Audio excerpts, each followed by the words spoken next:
This is the gatehouse. It leads to many places. The vault where I stowed the Scepter is one of those places. The Atlas skews you've collected serve as star charts of sorts, used to map and navigate ley lines back when they could be freely explored. Uldren had been searching for Ager's Scepter for some time when he made these. Another daring venture to win my affections, against my better wishes. He often embedded travel logs into his skews. Here. Sister.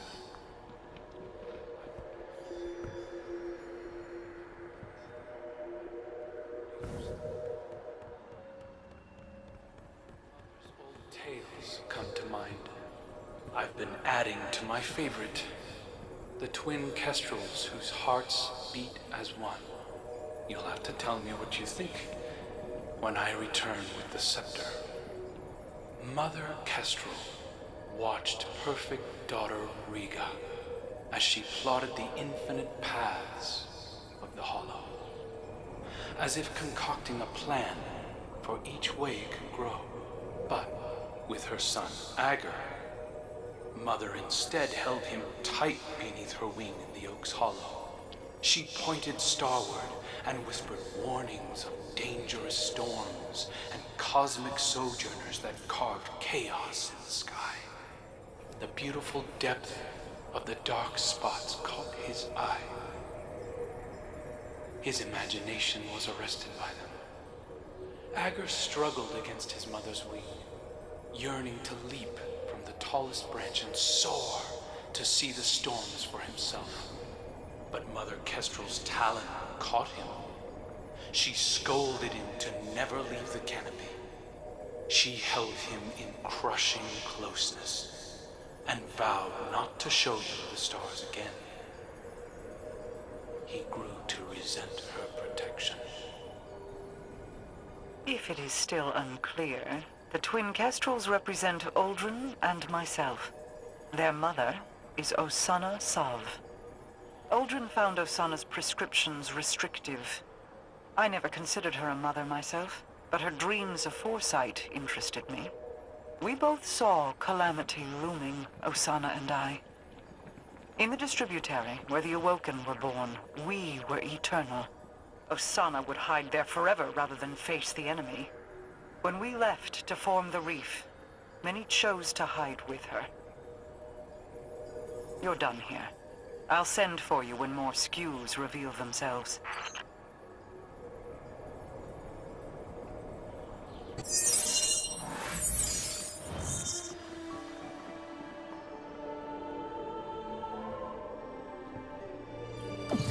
The twin kestrels darted through the gaps between branches.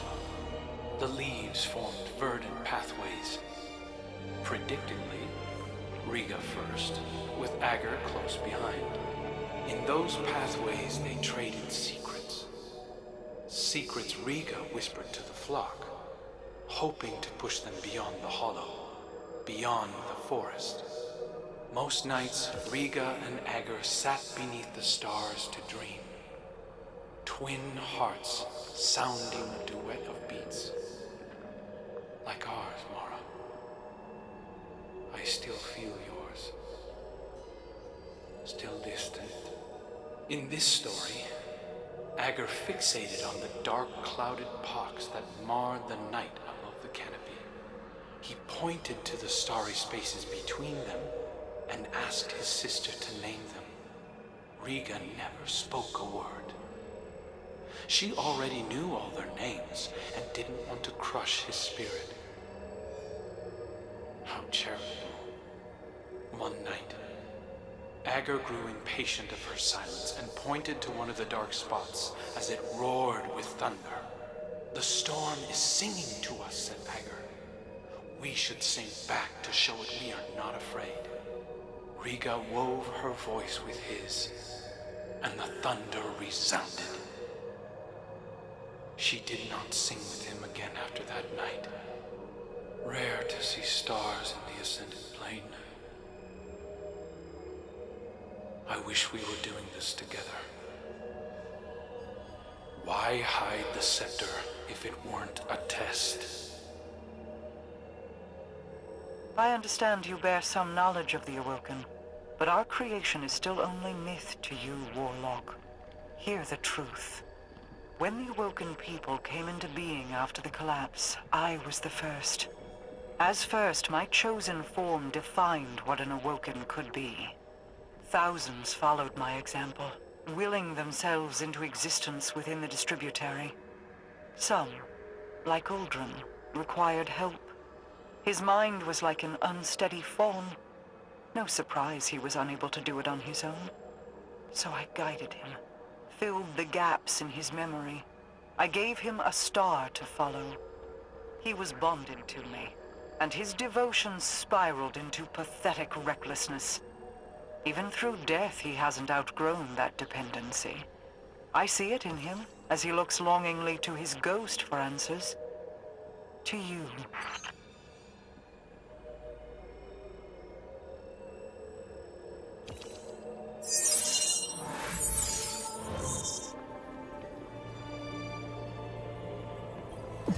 Riga worried their song had attracted the storm's attention and made plans for the flock to leave the hollow. She locked herself away to study. The separation pained Ager. Like you know it does.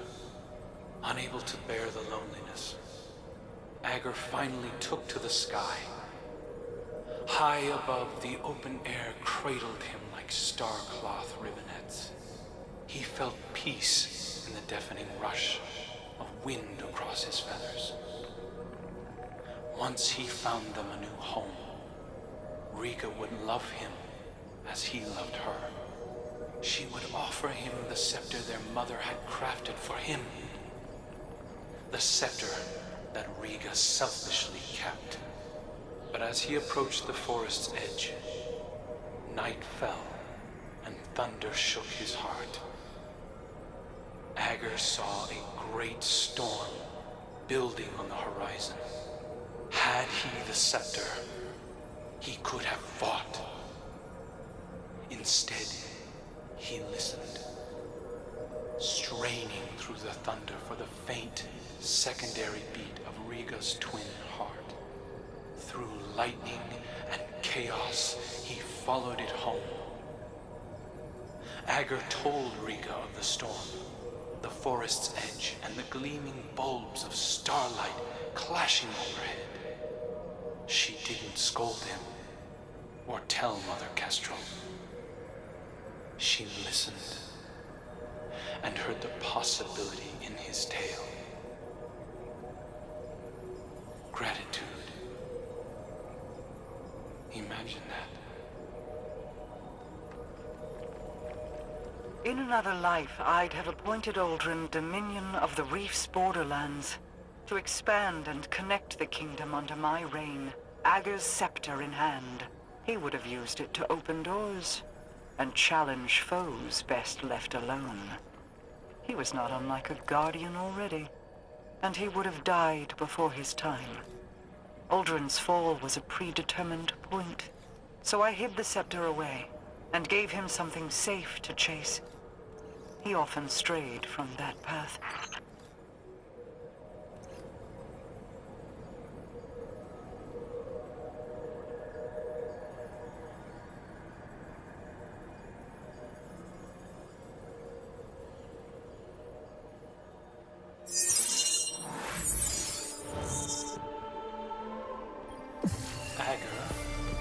Much loved by the flock, convinced a great many to fly with the twins when they left the hollow.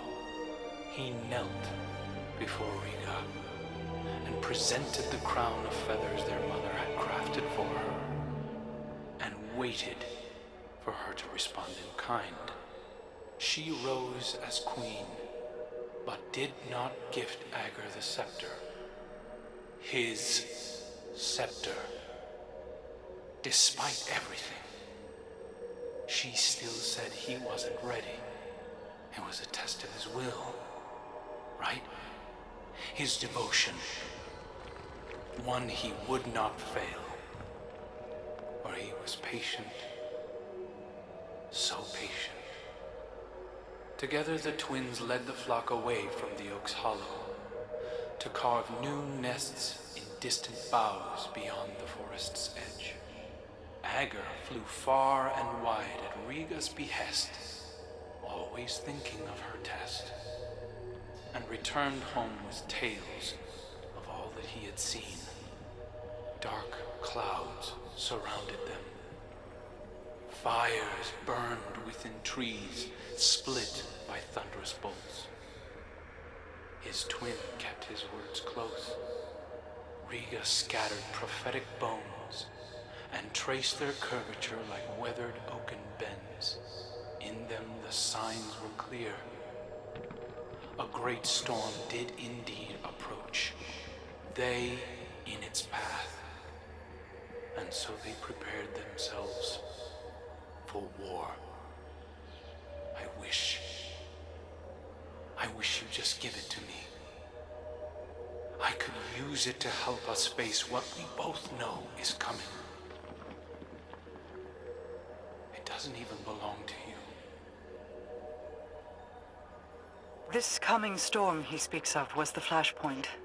The battle of Saturn against the Taken King. It was the shift from stability into dissonance. I failed to shape Uldren in accordance with my goals, but if I were to take all that he was and reveal that past to him now, would he be my brother? Or is it only his echoes that remain? I see many of those same beginnings leading now to different ends. Tell me, would you be so forgiving if Crow carried more of Uldren with him? Would you still accept him?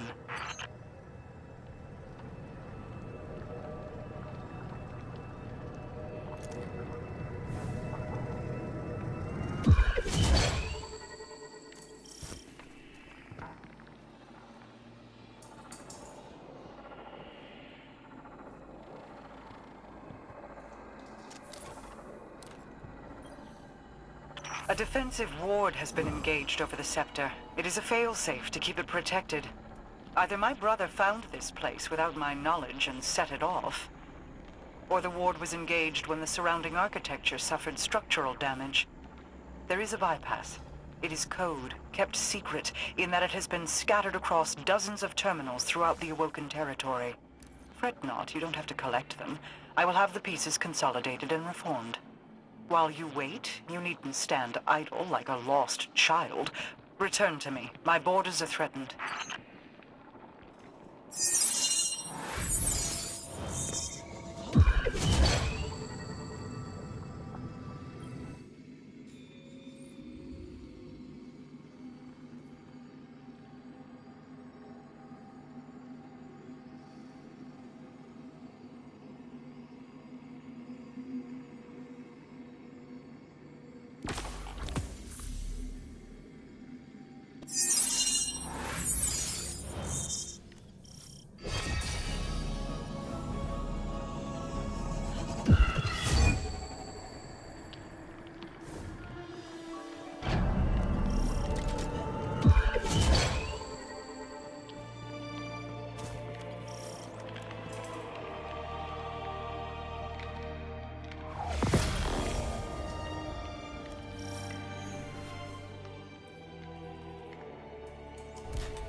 Xivu Arath's subordinate came to my doorstep as a thief. Their death is the price of encroachment. Ager's scepter carves pathways toward one's goals. The compass you carry is based off the same principles as this weapon. In Uldren's hands, it could have connected every edge of my kingdom. Through Xivu Arath, it would grant an omnipresence within the reef even I could not subdue. Deliver it safely to me. While it may never be Uldren's, it may yet serve to guide what he has become.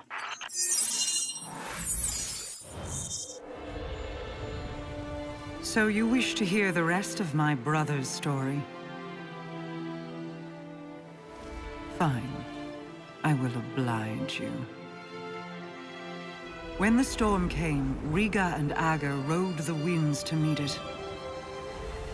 A fleet of talons at their back. A great battle ensued. The storm took, as was its nature. Many fell, Ager among them. Riga could only watch as he tumbled down, down, down, until her heart beat alone. She dove into the storm, giving herself to destroy it. Riga's spirit ascended higher into the sky, where she hoped to reunite with her brother. Instead, she met the thing that sent the storm. A bottomless well of grief, unreachable by reasoning or bargaining or violence. A voice in the darkness. And so, Riga gathered her feathers into an aegis of wings to shield the world below. But over the years, feathers broke away.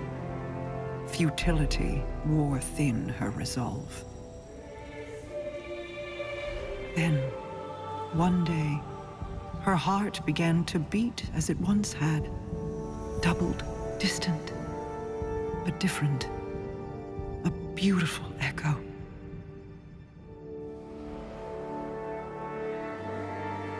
Hope called her home.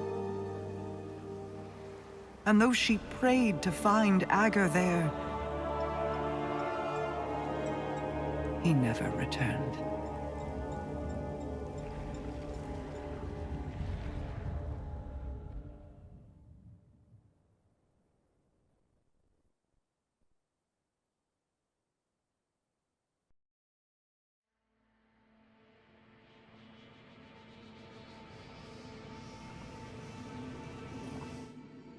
I still feel Uldren's heartbeat somewhere out there.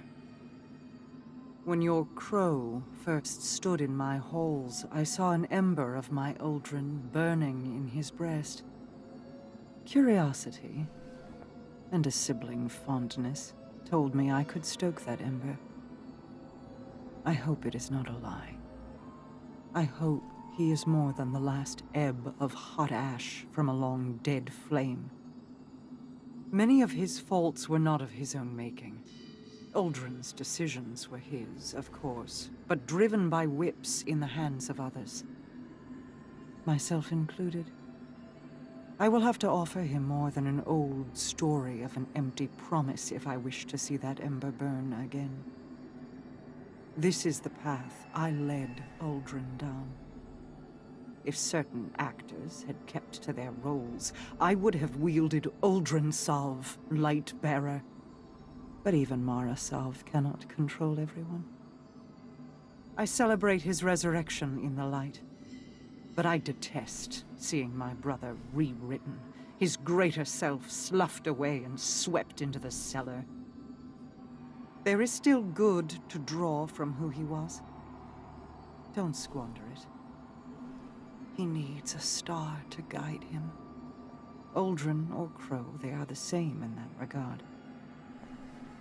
Ager's scepter is yours, then. Both its burden and the freedom it can provide. Be careful with it, Guardian. He is prone to devotion.